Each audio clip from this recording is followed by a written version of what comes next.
Do you believe in ghosts? Here and there? I'm kind of on the fence. I could say I could believe in paranormal activity, yeah. Have you ever had like one-on-one experience with it, or any stories that you might have? Well, I don't know if I would say one-on-one, but I did like work at a closed hospital, and it was a little creepy. Yeah. I could definitely say that. I've definitely felt the presence of maybe you're not alone. I haven't had any physical or tangible encounters with something hyper spiritual in that sense. No. Have you ever heard of the Blue Man in Grand Haven? I have not. No? Tell me more.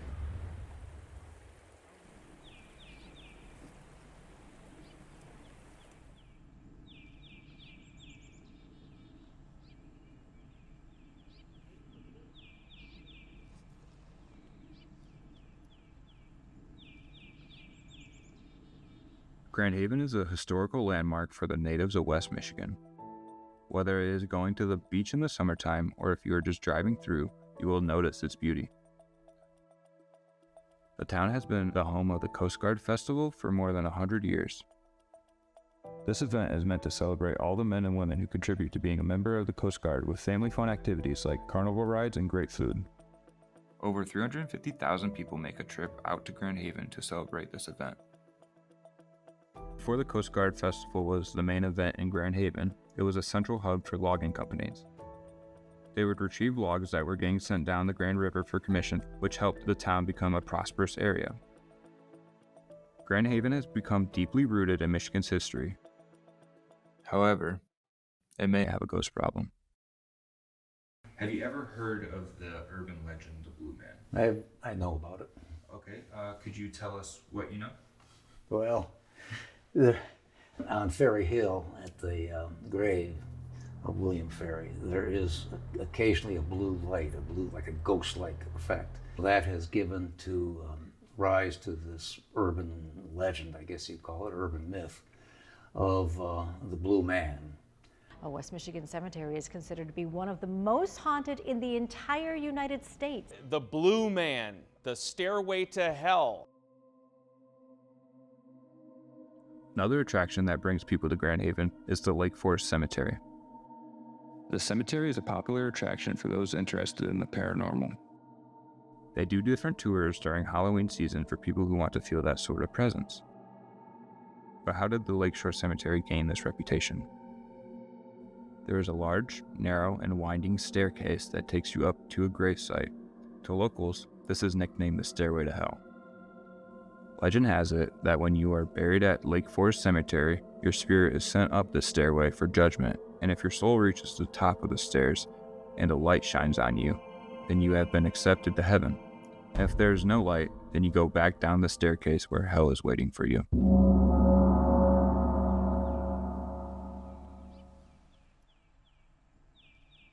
The staircase leads to the top of a hill known as Ferry Hill.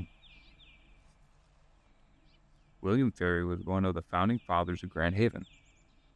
So how did this story cross paths with an urban legend? He was born in Granby, Massachusetts in 1796, but he was raised Presbyterian, and early on he had the inspiration to be a Presbyterian minister and went from there to Mackinac Island. And they were there from 1823 to 1834.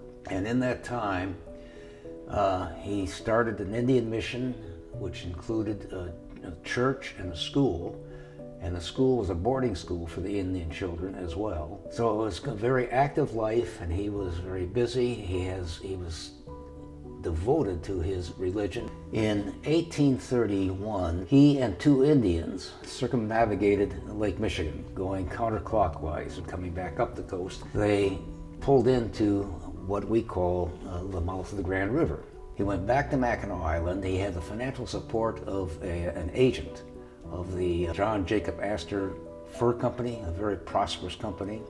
So it was a good fur trading area. But that was dying out. He wanted to finance Reverend Ferry and see what they could do about lumbering. And they saw that the United States was expanding, moving west, and Chicago was growing, Milwaukee was growing. There was a great need for lumber.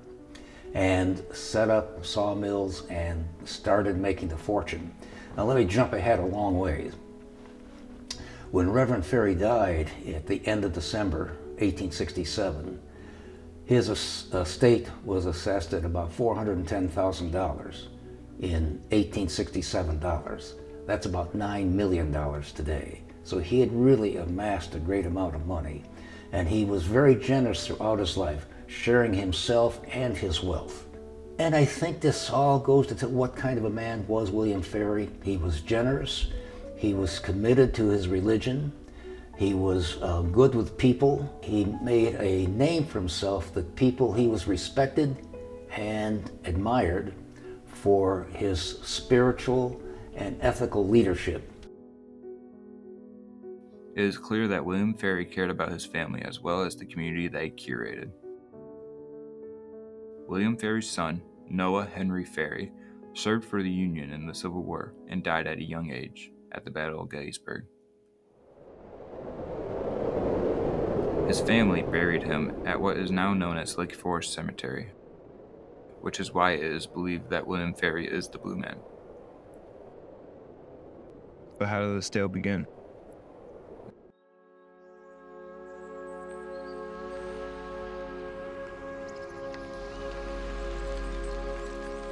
As the legend has it, two hooligans showed up to Lake Forest Cemetery with their intentions being unclear.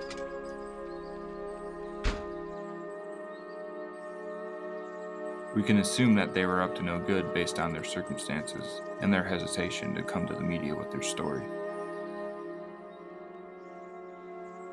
The duo wandered Lake Forest Cemetery, looking for the perfect grave to rob, until they came across the stairway to hell. They went up to the top of the stairway where they would find two large grave sites.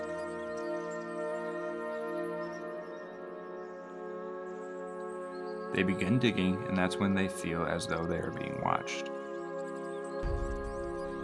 They get an uneasy feeling during this encounter, which causes them to run for the hills. Before this day, the ghost didn't have a name. Today, he is known as the Blue Man.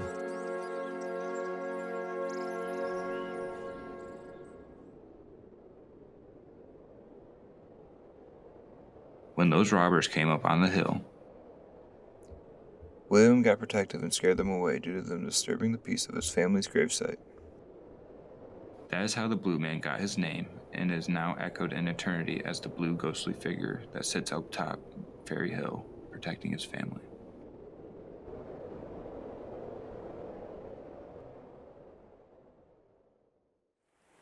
Do you think a story like that could be detrimental to his legacy or kind of enhance it in a way? I think maybe enhance it. Yeah. Yeah. I mean, it's a ghost. So, sometimes, ghosts can be friendly ghosts. I've heard of friendly ghosts. I've heard of scary ghosts. Ghosts will want to play with you, but when you hear or see a ghost, the first thing is fear. So, yeah, it could be a ghost just waving at you, but if you see a ghost waving at you, you're probably going to run the other way. So, it could diminish someone's legacy. I would say, yeah. Yeah. Especially considering how, tales, stories are things that I think can perpetuate easier than what somebody actually did. Mm-hmm. It's easier to tell an entertaining story than it is to tell historical facts. So whether the story is true or not, the story itself is better as a listener to hear than, well, there's this guy who did this thing and maybe he started this city. So, yeah. But it's pretty typical of communities everywhere. I think it's like a lot of urban legends, haunted houses and all that. I don't think it really affects the historical reality of the person or the events or the situation. And that's difficult because I don't really think that's history. I think it's good stories and interesting in that effect, but I don't think you can set a date with that. You can't set up an event. It's just something that people see. And as such, I would probably not have put it in my history books.